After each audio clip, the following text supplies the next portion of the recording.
자, 안녕하십니까. 명사 초청 특강. 오늘은 이장원 세무사님을 모시고 공익수용과 3.19 대책 분석에 대해서 귀한 말씀 듣는 시간 갖도록 하겠습니다. 안녕하세요. 저는 세무사 이장원이라고 합니다. 예, 저는 지금 사무실 위치는 이제 송파랑 석촌역 사이에 있고요. 헬리오시티랑 아주 가깝습니다.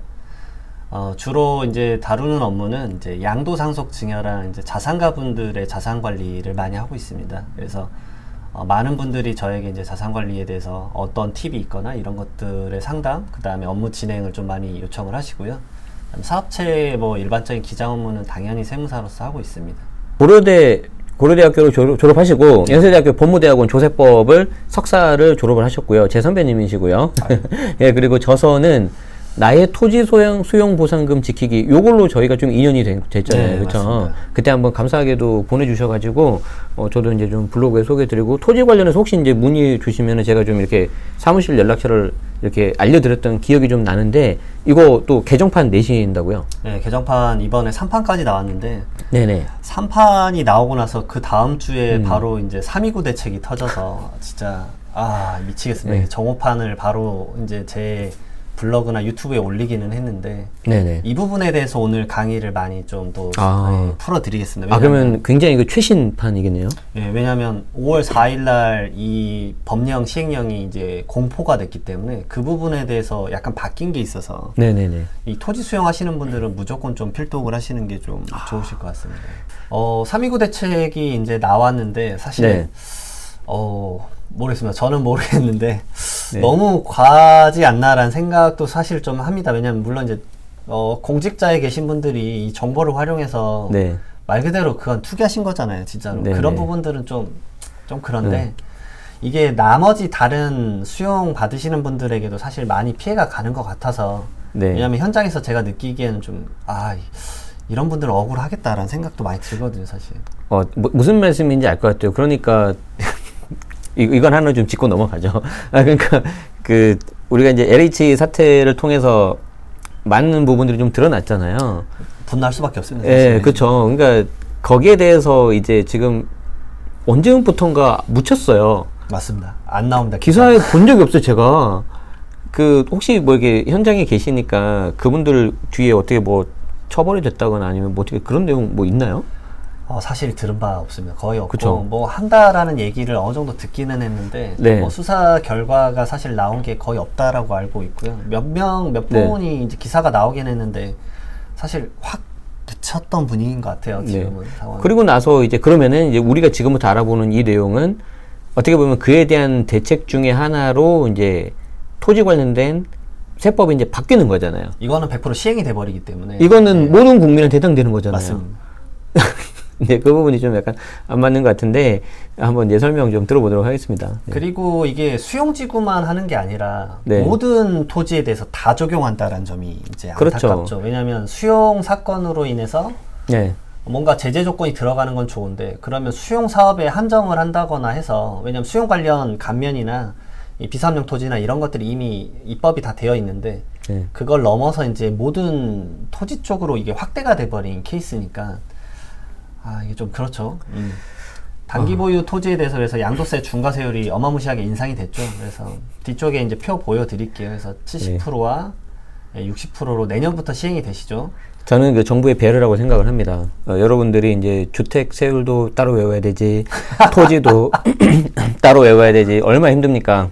간단하게 한 번에 외우죠. 예, 간단하게 통일을 시켜주는 배려라고 생각을 하는데, 기분은 왜 나쁠까요? 네, 네. 주택이랑 입주권이랑 이제 세율을 짝을 맞추신 것 같아요. 이렇게 이제. 네. 여기서 그 세무사님 죄송합니다. 네. 처음에 보도자료 나왔을 때 약간 이슈가 있었어요. 지금 이게 보도자료 그거잖아요. 맞습니다. 사업용 토지 등 주택 외 부동산이기 때문에 이게 저도 처음에는 단가 했는데 여기 위에 이제 토지 이렇게 나오니까 토지만 해당되나 보다 이랬거든요.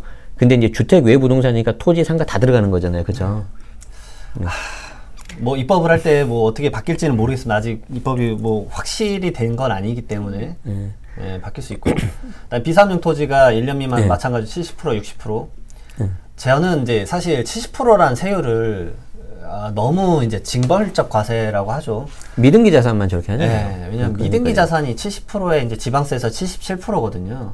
왜냐하면 거래 비용 쓰고 뭐하면 사실은 그 말 그대로 이론도 남지 그쵸. 않는 그쵸. 그런 거래 형태가 되는 게 이 70%의 세율이기 때문에 저희 쪽에서는 이제 이 70% 세율은 어마무시한 이제 효과를 가진다는 걸 인지를 하거든요.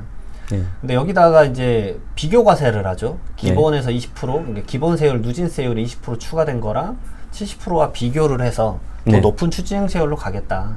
그럼 기본 세율이 45%니까 이제 맥스로 하면 65%밖에 안 돼서 사실 1년 미만은 무조건 70%가 될 건데. 네, 거기서 이제 많이 좀 착각을 하시는데 이건 주택도 마찬가지입니다. 맞습니다. 그러니까 저 70%에다가 20을 던지는 게 아니고 여기는 이제 기본 세율이기 때문에 6에서 45%잖아요. 여기에 10%가 아니라 이제 20% 가산을 해서 한 거랑 그냥 단기 세율 70%랑 서로 비교를 해서 더 높은 걸로 던진다는 거고, 요게 이제 양도세 주택 중과도 동일하게 들어갑니다. 네. 똑같이 세율 맞추신 거 보면 배려. 아유, 배려시겠죠. 기본 세율이 이제 45%에서 20% 그러면은 65%니까 이거보다 더 높은 수치가 나올 수 있겠죠. 나올 수는 있겠죠. 그리고 제가 이 칸을 생각하면서 이제 사실 저는 이제 뭐 논문이나 이런 걸 보면서 다른 나라 세법도 많이 접하기 때문에 많은 부분에 대해서 세법에 나아갈 방향도 사실 고민을 할 수밖에 없습니다. 왜냐하면 미래를 약간씩 예측을 한다면 좀 도움을 드릴 수 있기 때문에 예전에 뭐 법인이 이제 주택을 많이 취득했을 때 분명 중과세가 될 거라는 뭐 이런 예측도 좀 했었던 경우가 있어서 그러면 이 칸을 왜 만들었을까라는 고민을 많이 해요. 그러면 이 기본 세율을 더 올린다라는 얘기인가? 가능성이 아직 있는 건가? 저는 생각을 항상 합니다. 아니, 지금 최고 세율 45인데 또 올린다고요? 이게 50이 되면 이제 합을 맞출 수 있지 않습니까? 또? 물론 하면 어마무시한 효과죠. 너무 무시한 효과고. 아이고. 세무사님 개인 의견이신 거죠? 개인 의견입니다. 네, 알겠습니다. 그렇게 되고 싶진 않은데. 네네, 그렇지만 이제 논문을 많이 보시다고 하니까. 그리고 이제 비삼용 토지 양도시 이제 가산된 중과세율이 10% 20%. 왜냐하면 이 부분을 봐야 됩니다. 이제. 장기부의 특별공제를 배제하겠다라는 건 정말 이제 이제 다주택자 중과세와 합을 정말 맞췄죠. 정말 맞췄습니다. 정말 이제 계산이 심플하면서 아주 어려워지겠죠. 아주 어려우면서 심플해지고 다양한 변수들이 생길 수밖에 없고 제가 이제 되게 반의적인 표현을 썼는데 그럴 수밖에 없습니다. 실무적으로 경험을 하시고요. 왜냐하면 장기보유 특별공제가 세율 인상보다 더 폭발적으로 세율을 증가시키거든요. 사실은 정말 맞습니다. 그래서 현재 개인의 경우 이제 비삼용 토지 최대 30%의 장기보유 특별공제를 적용받았었기 때문에 다음에 그것도 말씀드리고 싶어요. 비삼용 토지는 무조건 제재만 있지는 않았습니다. 왜냐하면 제재를 줬다가 풀었다가 줬다가 풀었다가 이 역사가 있어요. 사실은. 그리고 비삼용 토지도 예전에는 장기보유 특별공제를 적용을 했다가 안 했다가 했다가 다시 안 하는 지금 상황이거든요. 사실은. 한 3, 40년의 역사를 보면 그러면 정부의 이 부동산 정책에 이제 합을 이뤄서 이게 바뀌기 때문에 미래를 예측하는 데 도움이 되실 수 있습니다. 다음에 한번 비삼용 토지 역사에 대해서도 그다음에 이게 핵심이죠. 주말 농장용 농지는 삼용 토지에서 제외. 이 부분을 좀 빨리 말씀드리고 싶어요. 왜냐면 저도 최근에 한강을 자전거 타면서 라이딩을 하면서 강동구까지 갔었어요. 근데 그쪽에서 이제 가장 끝자리에 갔는데 거기가 주말 농장이 잘 되어 있더라고요. 그래서 거기 이제 어르신들이 이제 물을 주면서 이제 손주들이랑 이렇게 키우고 계시더라고요. 많이 하시잖아요. 그걸 보면서 많은 생각을 했습니다, 진짜. 우선 사업용 토지에 대해서 좀 간단하게 설명을 드릴게요. 사업용 토지를 잘 모르시니까. 말 그대로 이제 투기를 억제하기 위해서 하나의 토지, 왜냐면 건물이 있는 것도 결국은 토지잖아요. 토지의 근간을 하고 있기 때문에. 저희가 말하는 핵심은 대부분 농지 임야와 이 기타 토지인 나대지 쪽일 것 같습니다. 그래서 농지 쪽부터 설명을 드리면 이제 도시 지역 내 주거 상업 공업 지역은 안 되세요. 거기에 소재하지 않는 농지로서 일정한 기간 기준 동안 제촌 그 근처에서 살면서 실질적으로 본인이 농사를 지으셔야 돼요. 누군가에게 임차를 주거나 소작을 주거나 하시면 안 돼요. 세무사님 혹시 이건 그냥 단순히 궁금한 건데 도시 지역 안에 주거 상업 공업이 아닌 농지라고 했잖아요. 그런 곳이 예를 들어 서울 같은 경우는 저런 농지가 있는 곳이 있나요? 약간 있어요. 끝자락에. 정말 끝자락에. 그러니까 이제 서울 외곽 쪽에. 예. 제가 알기로는 예전에 송파인가 강동구가 특산물이 배였던 걸로 기억하거든요. 그런 거 네. 사는 건 어떻습니까? 그런 거는 사실 사기가 거의 너무 힘듭니다. 가치가 이미 어마무시하기 때문에. 아, 가치가 너무 많아서 이미 어마무시합니다. 아, 그렇구나. 뭐 다들 생각하는 게 똑같구나. 왜냐하면 하남에 지금 기업분들이 거의 500분들이 지금 토지 수용에 나가시잖아요. 이전을 가셔야 되잖아요. 그러면 수용 보상금 받는 걸로 제가 들은 바예요. 광주도 못 사세요 지금. 아, 경기도 광주도? 네, 2천까지 생각하고 계세요. 이게 미치는 거예요. 왜냐하면 광주까지 이미 하남 신도시나 뭐 그런 것 때문에 자산 가치가 이미 엄청나게 올라 있어요. 야. 근데 그분들은 투기가 아니에요. 그냥 나는 사업을 하고 싶어요. 그렇죠.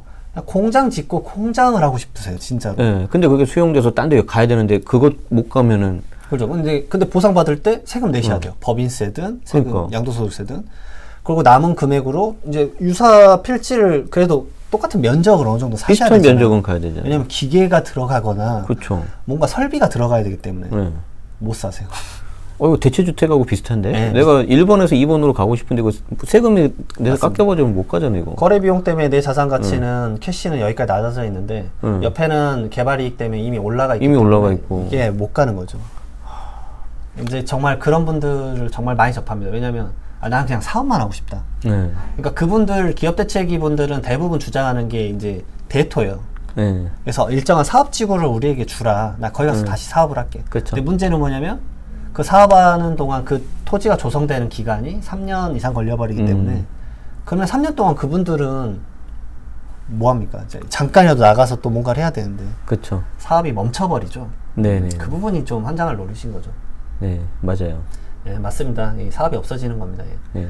그리고 임야는 이제 기간 기준 동안 임야 소지지에서 이제 거주하는 자가 소유한 임야로서 공익상 필요나 산림의 이제 보호 육성이 필요한 네네. 임야는 좀 제외를 해줘요. 그래서 여기는 제촌만 하시면 됩니다. 임야 같은 경우는. 그래서 본인의 이제 필지가 임야인지 전답인지 실질적으로 좀 확인하셔야 돼요. 그러면 이런 부분들도 많이 궁금해하세요. 약간 평평한 임야가 있어요. 그걸 네네. 이제 대부분 토임이라고 하죠. 네네. 토지 임야 형태. 그러니까 네네. 임야인데 거기서 농사를 지으세요. 경사도가 아주 낮아서. 그러면 세법은 실질이세요. 거긴 농지기 때문에 제촌 자격 요건을 충족하셔야 돼요. 아, 그러니까 실제 농사처럼 지어야 된다. 네, 맞습니다. 지목은 임야라 하더라도. 네. 정말 임야는 자연림을 놔뒀을 때는 임야로 이제 보상이나 사업용 토지도 이제 설정을 하지만 거기가 항공사질 받는데 농사를 짓고 계시다. 그러면 농지로 설정을 해서 적용받으셔야 돼요. 그런 걸 사는 건 좀 어떻습니까? 아, 좋죠. 아주 좋죠. 괜찮죠. 토임은 정말 못 사서 난리죠, 상당히. 아, 그래요? 네. 아니, 저는 항상 이게 이제 어떻게 이걸 좀 투자와 연결을 시킬까 이걸 좀 생각하면서 듣고 있거든요, 지금. 네. 일단 맞습니다. 토임 일단 하나. 경사도 뭐 15도 막 이런 토임. 것들 여러 조건이 있으시니까. 알겠습니다. 토지 쪽이 그래서 좀 더 공부를 많이 하시긴 합니다. 확실히. 앞으로 로드뷰를 좀 자주 가야 되니까. 어저께 어떤 분도 이제 김포시에 양천읍 쪽인데 거기 이제 한 20억에서 25억짜리 토지 양도의 계획 중이신데 그분도 제촌하시고 농사 지으셨어요. 근데 이제 뒤에 말씀드리겠지만 나올 기회가 있을 수 모르겠는데 자격 요건에서 소득 요건이 있거든요. 네네네. 근데 그분이 소득이 높으세요. 너무 많구나. 예, 총 급여가 이제 3,700만 원이 넘어서 자격을 하나도 인정 못 받으시니까 이미 그러면 비삼용 토지로 세금이 높아지는데 아까 말씀드렸지 않습니까? 내년에 팔면 그쵸. 그동안에 오래 보유하고 있던 장기보유 특별공제 30%는 그쵸. 하나도 적용 못 받으세요. 그렇죠, 그렇죠. 그래서 제가 전화 끊고 확인하고 바로 말씀드렸어요. 올해 안에 팔거나 아니면은 계속 버텨야 된다. 이 비삼용 토지가 바뀔 때까지. 안 그러면 세금 너무 비싸다. 그런 걸 말씀드릴 수밖에 없죠. 혹시 그러면 요 임야에 원래 이제 중간에 준 질문을 제가 잘 안 봤는데 수목을 심어 놓는 게 2번에 해당되나요? 임야에? 내다팔 수목을 심어 놓는 거 2번. 그렇죠. 아, 그게 과수원 형태가 되면 농지가 되세요. 1번이 되세요. 2번이 아닙니다. 근데 과수원 말고 우리 뭐지? 나무 심어 놓고 뭐 그런 거 말씀하시는 것 같은데? 그것도 마찬가지로 농업입니다. 아, 농업. 네. 그래서 그렇게 이번에 심었구나. LH 보면. 통계 쪽에 보시면 통계 쪽으로 이제 그 사업 분류를 통계치로 나누는데 거기 보시게 되면 그러게 모든 형태의 농사랑 관련된 건 농지가 돼 버리세요. 네. 그러면 왜 농지를 주장하느냐? 임야보다 전 답으로 실제 지목을 인정받으면 보상가액이 높으세요.